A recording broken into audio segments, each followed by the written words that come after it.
नमस्कार। कभी कभी ना एक अकेले से वाक्य में पूरे दुनिया का सार छिपा होता है। तो आज हम एक ऐसे ही वाक्य की परतें खोलने जा रहे हैं और ये समझने की कोशिश करेंगे कि कैसे शब्द, आस्था और कर्म मिलकर एक बहुत शक्तिशाली विश्वास को जन्म देते हैं। तो ये है वो वाक्य। सिंदूरी रंग की गणेश प्रतिमा के नित्य प्रतिदिन पूजन करने से सर्व मनोकामना पूर्ण होती है। अब देखिए, ये सिर्फ एक लाइन है, लेकिन जरा सोचिए, इसमें एक खास मूर्ति, एक अनुशासित काम और एक बहुत बड़े परिणाम का वादा छिपा हुआ है। ये एक आम कथन से कहीं ज्यादा है। ये अपने आप में एक पूरा विश्वास तंत्र है। तो सवाल ये उठता है कि इस एक वाक्य में ऐसा क्या है जो इसे इतना गहरा बना देता है। इसका असली मतलब समझने के लिए हमें इसे इसके टुकड़ों में तोड़ के देखना होगा।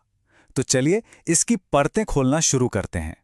ठीक है, तो इस वाक्य की बनावट को समझने के लिए ना हम इसे 3 मुख्य हिस्सों में देखेंगे।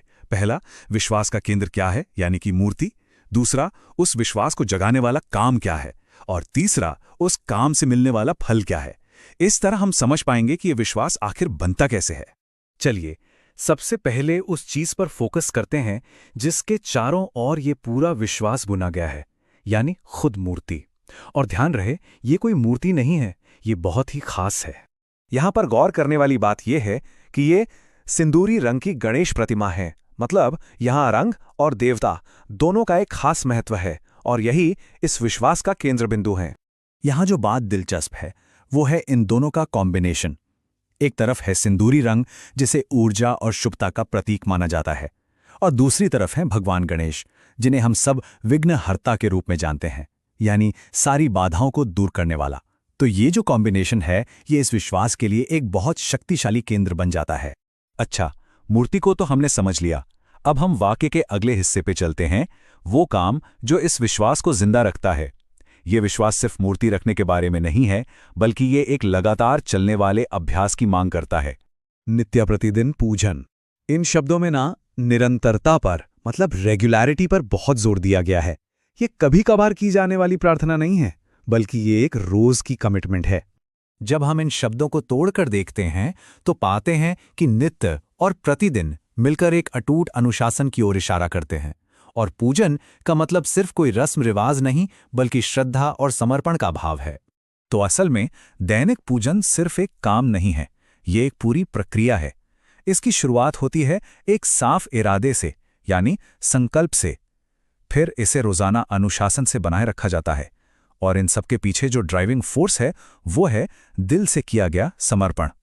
और अब हम आते हैं इस कथन के सबसे आखिरी और सबसे शक्तिशाली हिस्से पर, वो नतीजा जिसका वादा किया गया है। और सच कहूं तो यही वो हिस्सा है जो इस पूरे विश्वास को प्रेरणा देता है। सर्व मनोकामना पूर्ण होती है। जरा सोचिए, ये कितना बड़ा और मजबूत दावा है।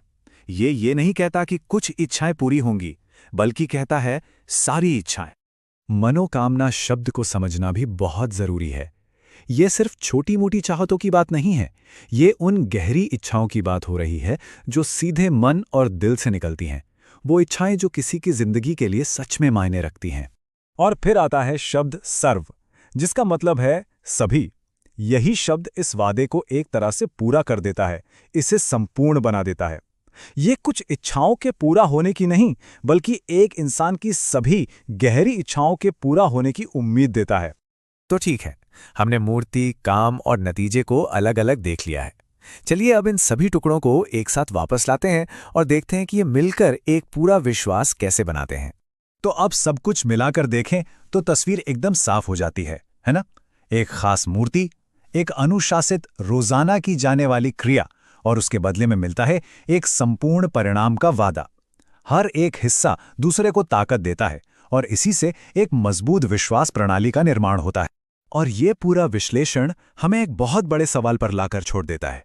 किसी भी कॉन्टेक्स्ट में, चाहे वो आध्यात्मिक हो या कुछ और,